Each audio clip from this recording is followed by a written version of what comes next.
Sorry, can we do it one more time for Nicole Trigg? That was good.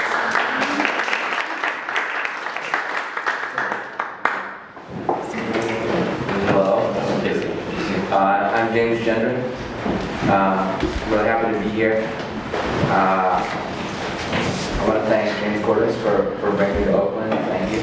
And for creating a lot of the beautiful art that we see around. I'd like to thank Kevin for humbling / honoring me by rewriting a bunch of my poems. You'll hear it later, they're fucking cool. I'm a little embarrassed to have written rough drafts of them. I'm going to start by reading some of the ones he rewrote just for some context, and then we'll do some new stuff. Okay. Amazing. Oh, okay, sorry, this one has a story. A few years ago in Texas, some immature stargazers called NASA because they witnessed a bizarre celestial phenomenon. And NASA figured out what it was, and the answer is embedded in the beginning of this poem. Amazing. Some people think it's beautiful, the mysterious glow in the night sky of astronaut urine. Up the hill, in the research hospital, they pull out a monkey's heart and blow on it to keep it cool. October is a latent wish. The dead women are pregnant. The pregnancies are planned. You can forgive the one who makes your life amazing. The title of this poem comes from Walt Whitman. This is the common air that bathes the globe. The wind has so many things in it. For one thing, every leaf in the world. Important documents torn from the hands of their owners, flowing into the future. Outdoor songs, contorted by giant heaves of wind, collapsing in the ear as gorgeous shipwrecks. George Washington's hair, Satan's hair, an historically important monkey's hair, the missing link. She had a sad life, I imagine, but a very important one. Her hair blowing this way and that, asking questions. The hair of the judge and the hair of the ultra-judge. This is the common hair that bathes the globe. The smell of the jagged mint leaf and the smell of 1 trillion farts pervade the atmosphere in little wind-borne particles. The pyramids and my hat and all the bees in the meadow, and the plants undulating underwater like slow, dumb trees. For what is water if not oafish wind? Sometimes I think the wind is cute. Then it destroys the town. We don't know what we're doing down here or how we arrived. Perhaps the wind carried us. But how does it turn into electricity?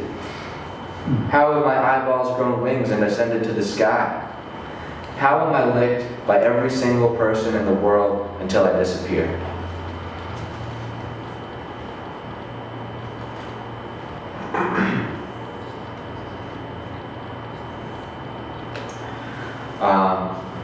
Got a couple of really old friends here. Their friendship is old. And this is a really old poem. I wrote it when we were hanging out a lot. It's been retroactively retitled Sex Boat. Lately, my hand is an alligator. One day I had trouble slicing a roast beef, and when I looked down at my hand, it was an alligator. I went to the doctor, where I was diagnosed as having an alligator for a hand. That night I took my hand for a walk. I crouched down by a couple of stagnant riverbeds and let him swim around. The moon brought out the yellow of the floating scum. I felt wonderful, like the first fish to crawl out of the sea.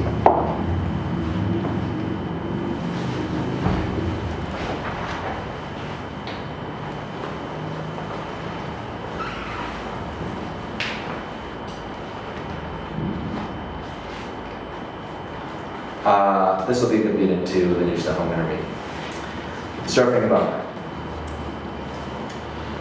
This poem's only nominally about surfing. You really have to read between the lines. I hired a witch to murder your boyfriend. The rain turns to ashes. The lightning bolt suspended in your body shivers like a sex threat. At times my desire is more real than me. Without my desire, time would move again, and white wings would no longer lift, individually, the strands of your hair. I've got a whole stack of white wings with your name on it.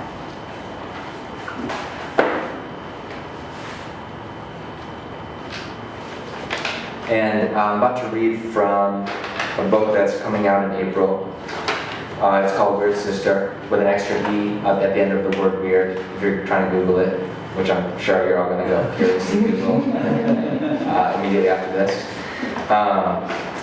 And the book it takes place in the 17th century, and it tells the life story of a witch living in that time. And it involves a lot of research that I did on that subject. I also made a lot of it up. So, there's maybe and what I'm gonna read, 20 lines that come verbatim from contemporary accounts of witchery, and then the broad outlines of it are also kind of hewed to the standard narrative about the life of a witch, and then the rest is just my little stank on it. Okay. This scene is a black mass. This was a really important part of witch mythology of the era, and in fact, it's a big part of the reason that the witch persecutions were able to happen, because Catholic theologians kind of devised this idea of witchcraft as its own religion. People practice folkloric magic. They were involved with faith healing and a bunch of things. But it wasn't only in the 15th century that it started to be seen as antithetical to Catholic faith. People were Catholics, thought of themselves as good Catholics, and then would go do spells in their spare time. It wasn't, the contradiction didn't exist the way it does now. So anyway, these Catholic thinkers, quote unquote, devised this idea that witchcraft was a religion distinct from Catholicism, where you had a personal relationship with the devil, where you went to a mass that was like the opposite of a Catholic mass, and that was the black mass, and that's what this scene is about.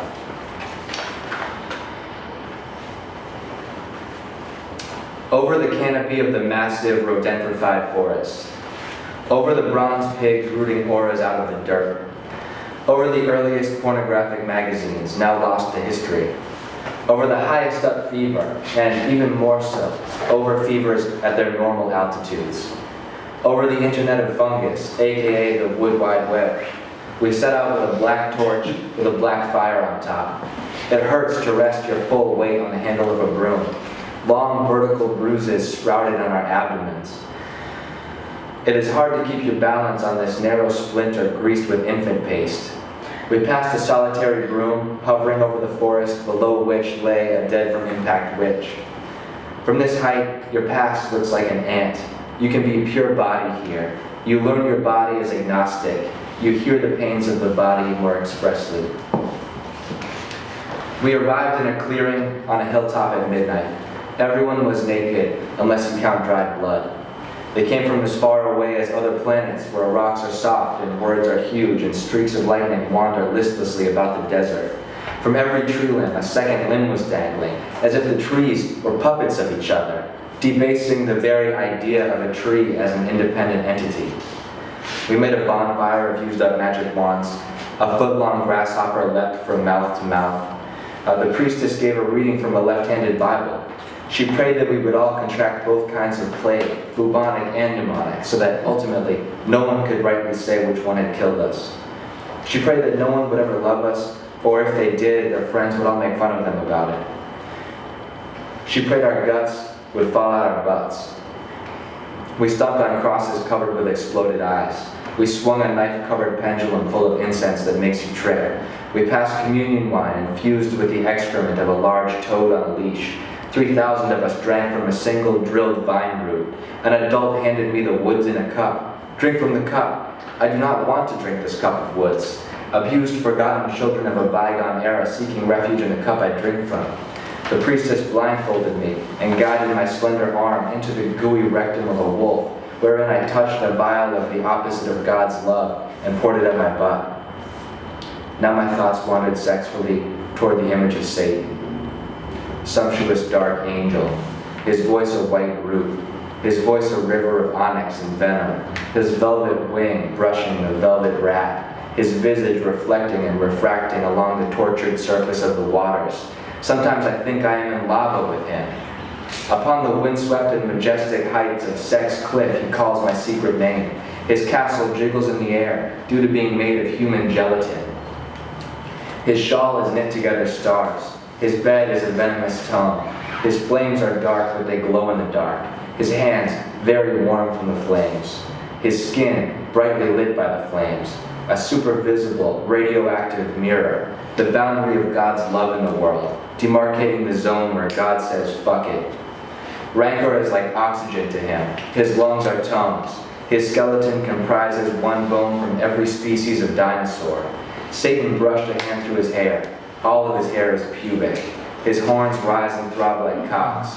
His sense of humor is perfect. He drapes insane black fungus on the fields of rye. He takes the form of a lettuce eaten by a nun. He jots down new ideas for STDs. One that turns your genitals to clowns. One that, when you contract it, it kills your best friend. He invented chocolate. He's the one who first thought up drugs. One day he doodled in his notebook a rough draft of the outline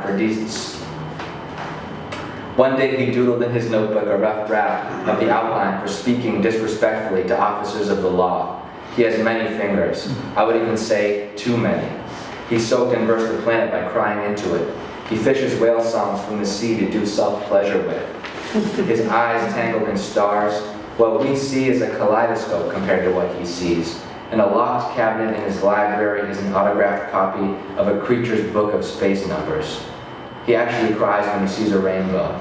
It reminds him of the beauty of being gay. It reminds him of literature, which he cries when he reads it. His tears fall on the page and light it on fire. It reminds him of his imprisonment, ensconced within a vast bouquet of history's warmest flames. In his world, the flames have names, and names burst into flames. Green ghosts wiggle all around the cake he has lovingly prepped for the birthday of liquor. Green cats follow his scent of a rotting mule carcass touched with milk. Everywhere his paw prints are available to lick. Satan sits in a cavern and reflects. His teeth are scary. He has scary teeth. Scary, scary teeth. Boo, they seem to say. I mean, somebody needs to care about us, even if they only care to the extent that they want to make sure we suffer. So thank you, Satan. You alone have recognized me. Of all the deities, you fly solo, and that you take an interest in my life. When Satan apparitioned me that night, I had no intention of paying him homage. I simply thought he was misunderstood, which he is, but not in the way I thought. See, this world is what is evil. Here where they push the kid with the lights down the stairs, where torture is not confined to the realm of genre fiction but undergirds the apparatus of state power, where people hate each other and hurt each other in addition to many other crimes, and this world is not Satan's fault. Not Satan's fault, but ours. For we are those who ushered the grave into the house and gave it the best room in the house, brought it coffee and snacks every morning, asked how it was doing.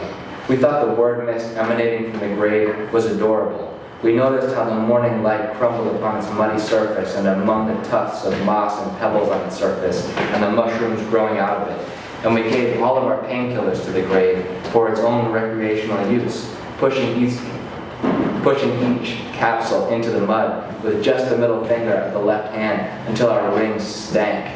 We took new family photos with the grave in the center of the family and put those pictures on the mantle and turned down the previous family photos to face the earth. And even you, when you came to our table, felt a pang you later recognized as jealousy. All this for a grave. That's wrong. We walk around using 2 graves as shoes. That's wrong. We drive a tap into the grave, collect its putrid sap in buckets, and boil it down to douse our pancakes in. That's wrong. I want to peel my heart like an old potato. I want to feel it thrumming in its tangle of veins, the way a spider in the middle of its web senses a touch in any direction. I want to press my liver to the psychic wounds and press it radically over the mouths of those I hate, nourishing them, like vegetables, marinated in a grandmother's kiss. So when Satan apparitioned me that night, I used my negative capability. And when he came in the form of the small dog with knife eyes, I said yes with my voice. So when he appeared and vomited his smoldering document, I signed it, with blood from a baby's dick, extracted with a large mosquito's dick. I made intense eye contact with Satan. I felt my traumas searing closed, like wounds fused on the flat of a burning knife.